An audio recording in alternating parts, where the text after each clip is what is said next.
Sonic the Hedgehog 3 came to the shores of the United States in February of 1994 and was once again very well received by American audiences thirsty for more of their favorite woodland duo of Sonic the Hedgehog and Tails the Two-Tailed Fox. Visually, it was considered to be by many the best so far. Although most people may consider one Sonic game to look similar to another, an up-close inspection of the game's sprites show the differences. While Sonic had more contrast and visually popped out of the background in Sonic 2, the Sonic 3 sprite feels more alive. There are additional frames of animation and more detail and depth in the sprite. He feels almost like a 3D model inside of a 2D game, similar to those found in Donkey Kong Country, although it's not quite done to the same extent. Musically, Sonic the Hedgehog 3 features a massive selection of new tracks, many of which feature the hard-driving beats that people identify with the Sonic franchise. They're not only songs that make you want to go fast, but also songs that truly match the environments being shown. A long-time rumor that American pop sensation Michael Jackson, though not listed in the credits, had worked on the music for the game was confirmed by a lengthy January 2016 article on the Huffington Post website. Although Sega still denies the claim, more and more people have come out to say that MJ had absolutely worked on the game, and that even when he was no longer affiliated with the project, his musical cues and influences were used to finish the game. It's believed that Sega may have wanted to distance themselves from Jackson just a few months before the game was released, due to a September 1993 lawsuit claiming that Jackson had molested a child, a case which would later be settled out of court. Although the game received a majority of positive reviews, reviewers were quick to point out that the game didn't bring much new to the franchise, but I beg to differ. Now that I've recently spent more time to appreciate the games in the franchise, I dare to call Sonic 3 the magnum opus of Sonic Team, possibly the best title they ever put out. While it is true that features like the spin dash move from Sonic 2 might make a return appearance, and few if any new features made their way into the game, the first improvement comes in the form of level design. Sonic 2 is the favorite game in the series of many gamers, but this is because the levels are fast. It's the pure definition of a Sonic the Hedgehog game. Levels are built for speed, and many can be completed in under 3 minutes, even by inexperienced players, and veterans can cut that time in half with barely any effort. The levels feature all kinds of on-rails segments, which simply show scenery going by in a hurry, and the player doesn't even have to interact. Although Sonic 3 re-employs much of that speed feeling of Sonic 2, it does bring more of the platforming and exploration of the original Sonic the Hedgehog back to the forefront. The levels are absolutely massive, but all, once again, have multiple routes to explore, some of which can only be explored by playing as a particular character. Additionally, the added touches of, for instance, running over a pipe at one moment and then traveling back through that same pipe a minute later absolutely makes the level design stand head and shoulders above its predecessors. But if one ignores complex level designs and simply looks at Sonic 3 at its surface, with a lack of any major new features other than adding the ability to save your game to the cartridge itself, it's hard to say reviewers got it wrong when reviewing Sonic the Hedgehog 3. I'll even defend reviewers who weren't thrilled with Sonic 3 upon its release because they didn't have the whole story.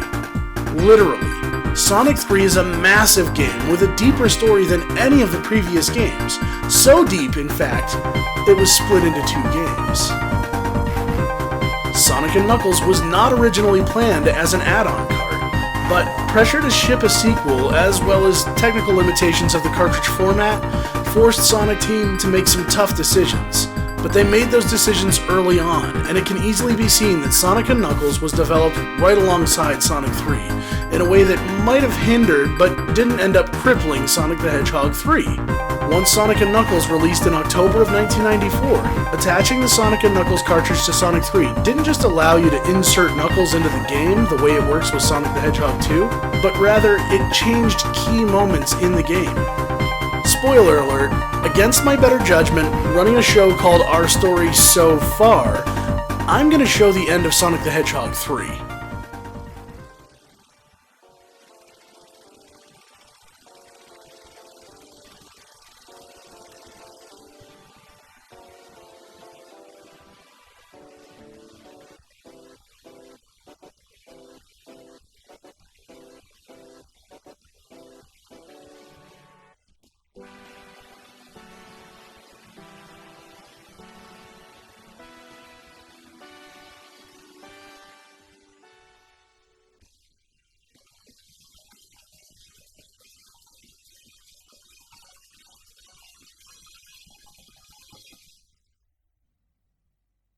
You beat Robotnik and you roll credits.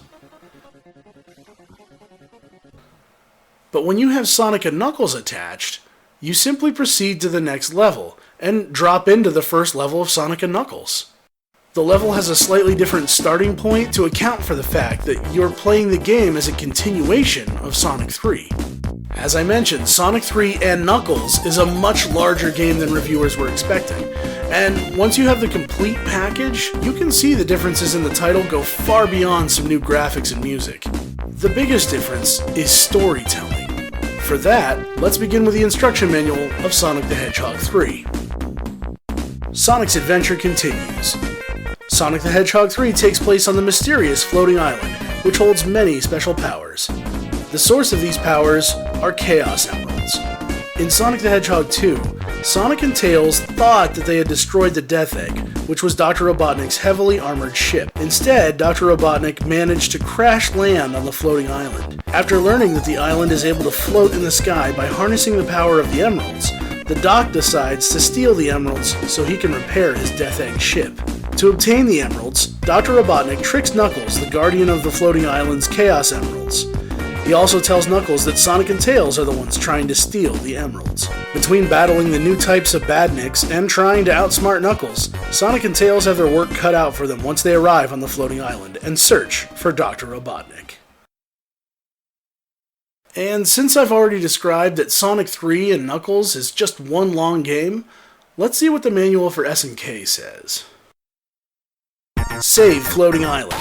The last time Sonic and Robotnik went head-to-head, Sonic blasted Robotnik's Death Egg to smithereens. The explosion heaved Sonic deep into Floating Island's Mushroom Hills. Sonic knows that many emeralds, including the Master Emerald, are hidden somewhere on Floating Island. He bets this Knuckles character knows where they are. Sonic can't let Robotnik get his hands on the Master Emerald. He'd have Death Egg fuel forever, and Floating Island would be destroyed.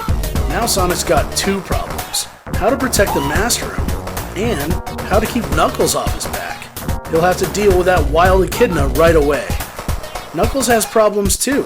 As guardian of Floating Island and all the emeralds, Knuckles has a mission: to wage war on all invaders. Whoever threw that bomb is in deep trouble. Knuckles is ready with tricks, traps, and bare-fisted attacks to keep Floating Island safe. Sonic's not taking any chances, neither is Knuckles. But while they're going round and round with each other, who's stopping Dr. Robotnik? Could this be the end of Floating Island? It should be obvious now that Sonic 3 and Knuckles is far more heavy in the storytelling department than previous games. The game begins with Super Sonic encountering Knuckles and losing the Chaos Emeralds. Throughout the game, it's obvious to see that Knuckles has formed an alliance with Eggman and has planned to work against Sonic and Tails.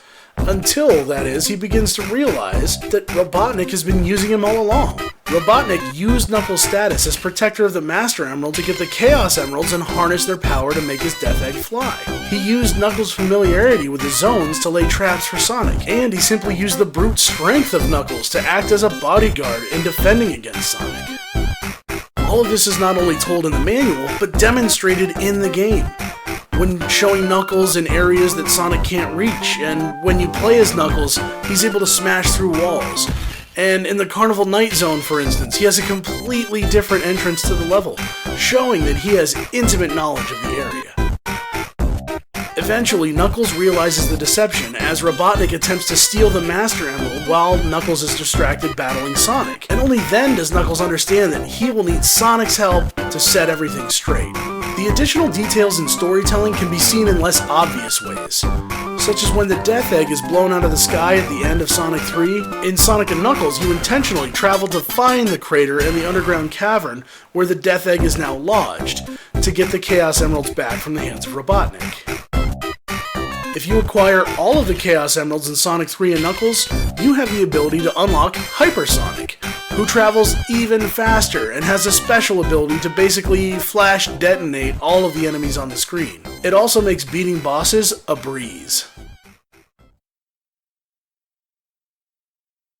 The games do feature the ability to turn into Super Tails and Super Knuckles as well. While capturing the footage for this game, my buddy Mike mentioned that Hypersonic is almost too fast and too hard to control at some points. He mentioned how Knuckles seems to be a tad slower, and more in control. And that's when it hit me. Even a little detail, such as how a character handles, may be important to the story. Sonic's super speed is nice, but it's unwieldy. Some might even say chaotic. Knuckles the Echidna, however, is the protector of the Chaos Emeralds in the Hidden Palace Zone. Could it be that all of his time protecting the Master Emerald and the Chaos Emeralds has given him better control over the Chaos unlocked by the Emeralds? It's a personal theory of mine, but I think it at least makes some sense. So at the end of our time together in this episode, I admit I got a lot further into spoiler territory than I had planned, or than I really even normally like to. But to achieve what Sonic Team achieved with zero dialogue, a few paragraphs and some instruction manuals, and without the use of full motion video cutscenes, it's just proof that there's a bygone era of storytelling in video games, and that this is the era I most enjoy talking about with you. And I'm going to continue talking about these games here on our Story So Far TV.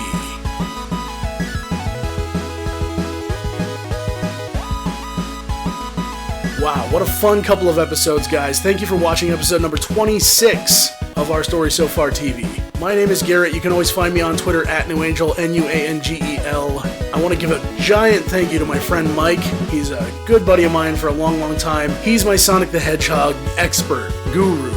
He was the one playing in all of the footage for Sonic 1, 2, 3, and Sonic Knuckles. Just like everybody else on YouTube, I'm here for your attention. So if you could like, comment, and subscribe, I would really appreciate it. It would go a long way. If you want to know what you've missed in our Story So Far TV, you can always visit ourstorysofar.tv for 1080p archives of all of our episodes. Even though we did these Sonic the Hedgehog episodes, 25 and 26, back to back, the plan is to continue to release episodes every other week. So come back in 2 weeks for episode number 27. But until next time, take care of yourself.